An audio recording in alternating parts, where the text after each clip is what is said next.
Hello students, I have not done anything in grammar for the last few days, so many of you have requested that I should take up the chapter agreement of the subject with its verb. That means the subject-verb agreement. So this is quite an important chapter in your grammar, and not when you write your answers, when you frame your answers even in literature, this plays a very important part, because in your literature also you are expected to write grammatically correct sentences in order to score a perfect 100. So for this subject-verb agreement, the knowledge of it is very essential, and it is at times you make most of my students make mistakes. So where it has to be the plural verb, you write the singular verb and vice versa. So I naturally thought that yes, your request should be paid attention to, and that is why I have brought you this video. It deals with the subject-verb agreement. There are quite a few rules, but I will go through all the important ones, because this is where most of the errors take place. This is where you make most mistakes. So what are we waiting for? But yes, before I start, you know what's coming. If you have not subscribed to my channel up till now, please do. And don't forget to press the like button. They mean a lot to me. They inspire me to carry on. So now for the subject-verb agreement. So a singular subject takes a singular verb, but the singular verb is different. Like if the subject is singular, baby, then baby we don't write cry, baby cries. Singular subject, the verb has an S in the present tense. In the past tense it's all the same, baby cried. But in singular subject, in the present tense, baby cries. Babies, plural subject. But when in the subject there is an S, in the verb there is no S. Baby cries, babies cry. Always remember this. Baby means one baby, baby cries. There is an S. Normally when it is a subject, we associate the S with plural. But in the verb it's just the opposite. Baby cries, babies cry. He laughs, they laugh. He singular subject laughs. They plural subject laugh. The S is missing. Okay. So singular subject will take a verb which is singular, but the singular verb has an S, whereas the plural verb does not have an S. And the singular subject most often, not always, most often has does not have the S. Like boy, boys. Boy is a singular subject, there is no S. Boys is the plural subject, it has S. Boy plays, boys play. So she goes to school every day. She is a singular subject and the verb is goes. They go to school every day. Okay. The cat sleeps under the table. So the cat sleeps. Cat is singular subject and sleeps verb is a singular verb. So don't mistake the verb with an S to be the plural verb. In plural, the verb does not have an S in present tense. In past tense, I told you it's all the same. The cat slept under the table. The cat slept under the table. And plural subject will take a plural verb, but here also it's just the opposite. Plural subject like they, but in the verb there is no S. They go to school. He goes to school. They go to school every day. My brothers like cricket. My brother likes cricket. My brothers like cricket. So this is how the verb agrees. So singular subject, singular verb. Plural subject, plural verb. And suppose there are two subjects and they are joined with the help of the word and. So then what will happen? So like Ravi and Raghav, two singular subjects joined with the and, with the word and. Ravi and Raghav are best friends. Ravi is singular, Raghav is singular, but they are joined with the word and. That means they become two. Ravi and Raghav. Ravi is one, Raghav is another. Ravi and Raghav are best friends. So when you join them with the help of the word and, so they become plural. So that is why the verb is plural verb. Ravi and Raghav are best friends. The teacher and the student have arrived. Have is a plural verb. Has is the third person singular verb. And have, I have. Though I is singular, we use have. I have, we have, you have, they have. So the teacher and the student have arrived, not has arrived. Teacher is one, student is one, but they are being joined with the word and is connecting the two. So in this case also the verb is a plural verb. So when two singular subjects are joined with and, the verb is plural. Got it? So now let's move to the next rule.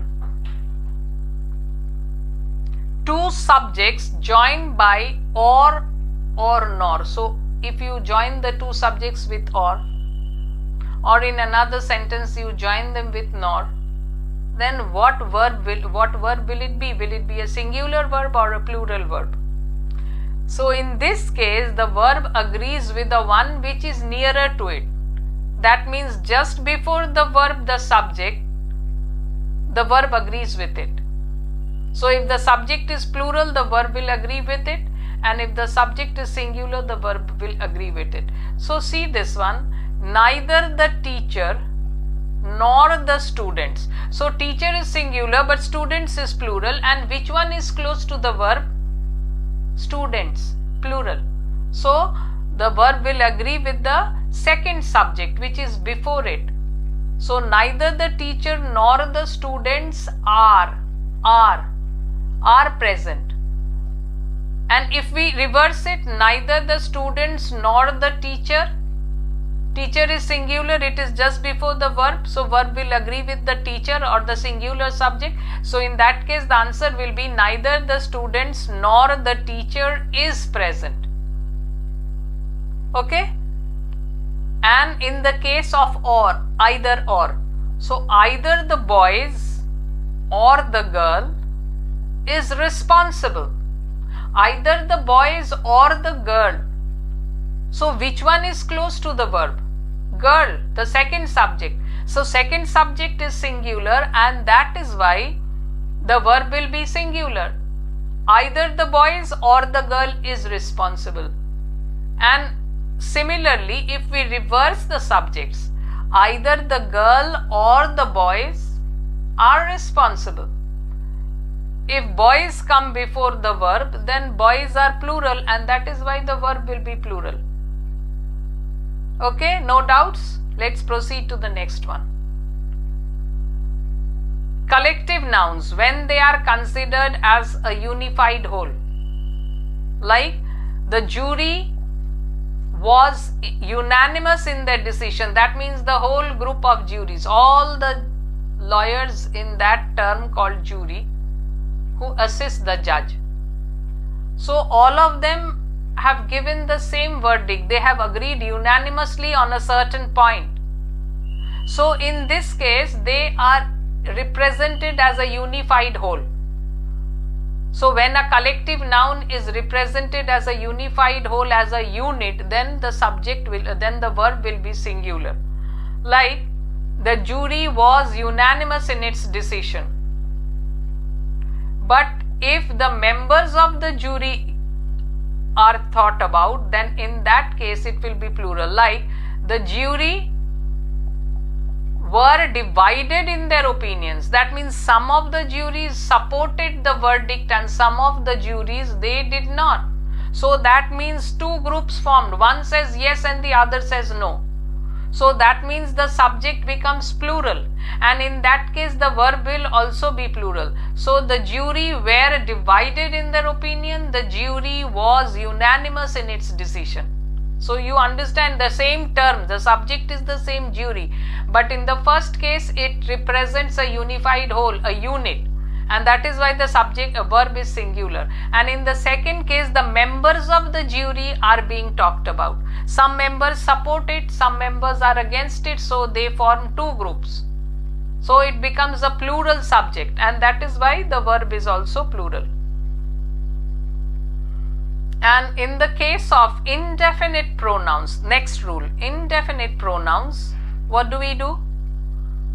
Each, every, everyone, someone, anybody, so these are all indefinite pronouns. So in this case, we usually use the singular verb, like everyone is happy.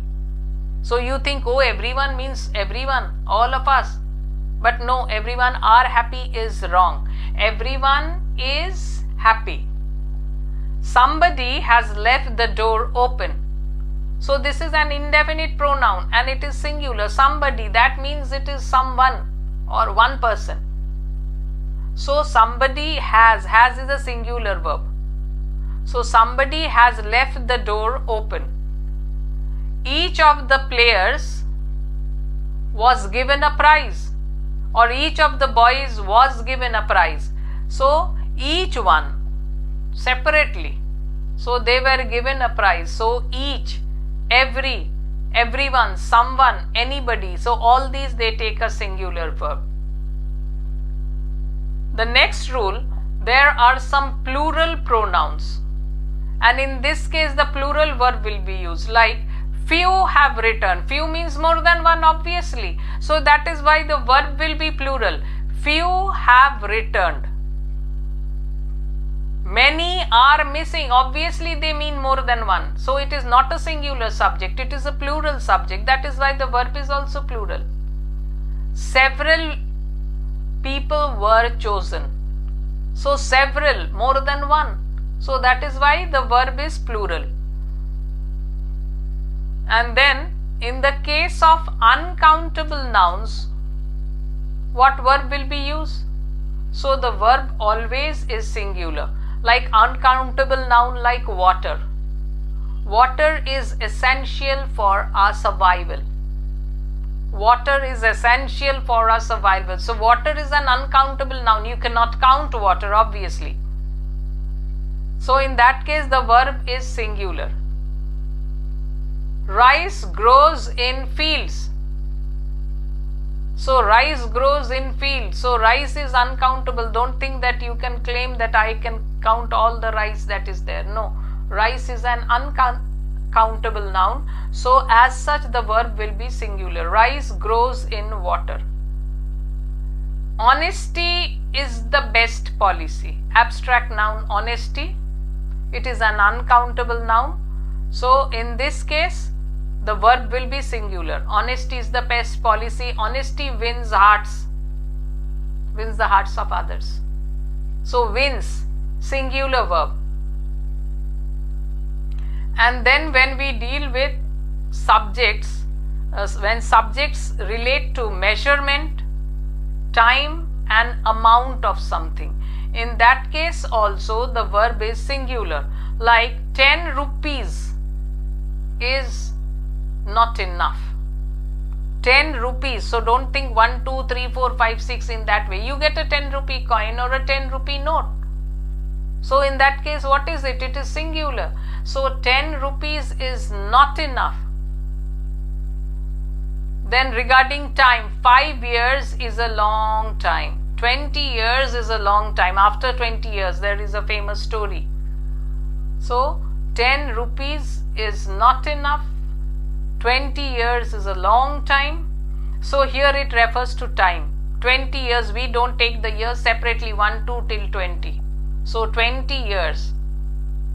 And then 3 liters of milk is needed to make the recipe. 3 liters of milk is needed. Is. So though there is the subject is 3 liters, but then also it is related to measurement, and that is why the verb is singular. 3 liters of milk is needed to prepare this recipe. So these are some of the important rules which we discussed, and this is where most of the confusion takes place, and there are some more. In errors on account of the proximity of the subject, proximity to the verb. That means, suppose the main we think the subject to be something else, whereas the real subject is something different, like the quality of the mangoes. So we think that mangoes is the subject, and since mangoes is plural, we think that the verb should be plural. No, but it is not so. The real subject is the quality. We are not talking of mangoes, but we are talking of the quality of the mangoes. And in this case, since quality is the subject, the quality of the mangoes is not good, not are not good. That is a wrong answer. Okay, so quality of the mangoes is not good. The bouquet of roses. So don't be under the impression that roses is the subject. The bouquet is the subject. So the bouquet of roses smells lovely. Why? Because bouquet is singular. So that is the main subject, not roses. That is why the verb smells, which is singular.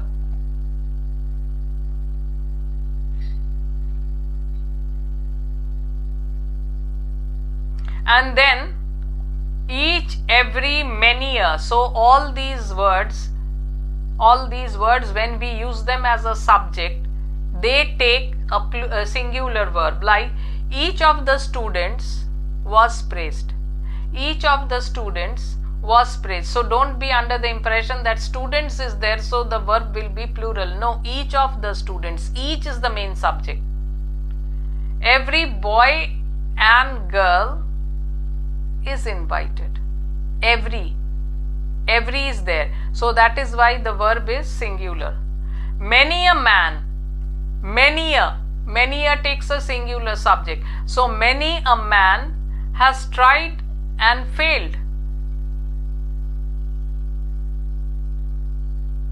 Then the number of and a number of. What verb will be there in the number of, and what verb will be used in a number of. The number of students. Here the number of students,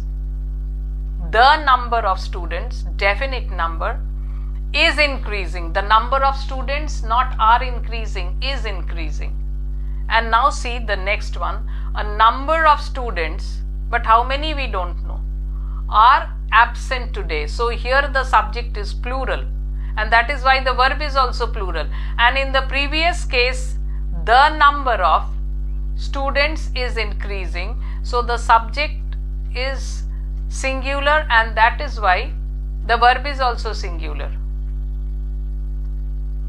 Then there are some subjects which appear to be plural in form, but they are really singular, like news, mathematics, physics, economics. So the no news is good news. The news is very shocking. Mathematics is difficult for some students. Mathematics is a subject. So mathematics, though it appears to be plural, but it is singular in meaning. News, you cannot cut the S. You cannot cut the S from mathematics to make it appear singular. You cannot cut the S from physics to make it appear singular.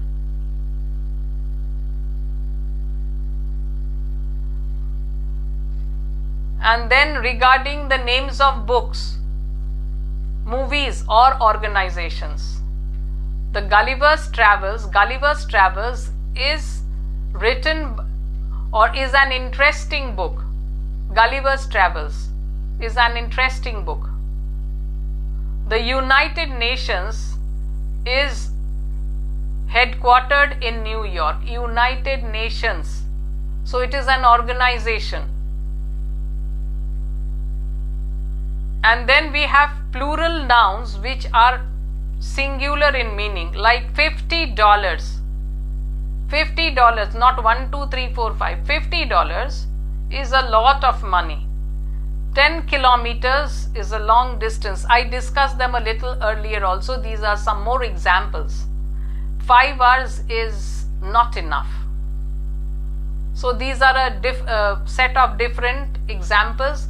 Why? Because examples help you to understand better. Now this rule is very important. When subjects are joined with, as well as, along with, together with, the verb agrees with the first subject, not the second one. See the example. The teacher along with the student. So teacher is singular, students is plural, but they are joined not with and, but along with.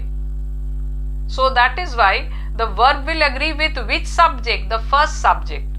The teacher. That is why the verb will be singular. The teacher along with the students was present. Was present. Why? Because it agrees with the first subject, the teacher. The captain as well as his crew is missing. So crew, it refers to the plural. It is a plural subject, but the captain is singular and the verb will agree with the first subject, as well as, along with, together with,